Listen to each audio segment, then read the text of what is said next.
નમસ્કાર મિત્રો, વિડીયોમાં તમારું સ્વાગત છે। જી હા મિત્રો, અત્યારે હાલ મોટા ને મહત્વના સમાચાર સામે આવી રહ્યા છે। તો મિત્રો, સમાચારમાં વાત કરીએ તો વિડીયો નવેમ્બરની શરૂઆતમાં સામે આવ્યો હતો।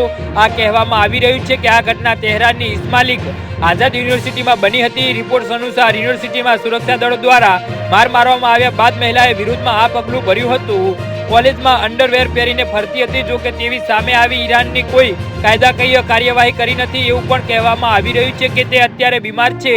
મામલો જાણે એમ છે કે ઈરાનની એક યુનિવર્સિટીમાં ફરતી એક મહિલાનો વિડીયો વાયરલ થયો હતો।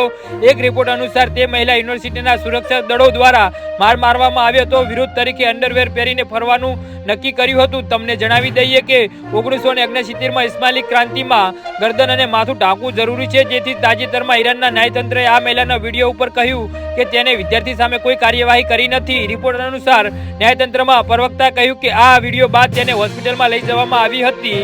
જી હા મિત્રો, તો આના વિશે તમારું શું કહેવું છે તો નીચે મારી કમેન્ટ બોક્સમાં જરૂરથી જણાવજો અને મારી યુટ્યુબ ચેનલને સબસ્ક્રાઇબ કરવાની ભૂલતા નહીં। વિડીયો પૂરો જોવા બદલ તમારો ખૂબ ખૂબ આભાર।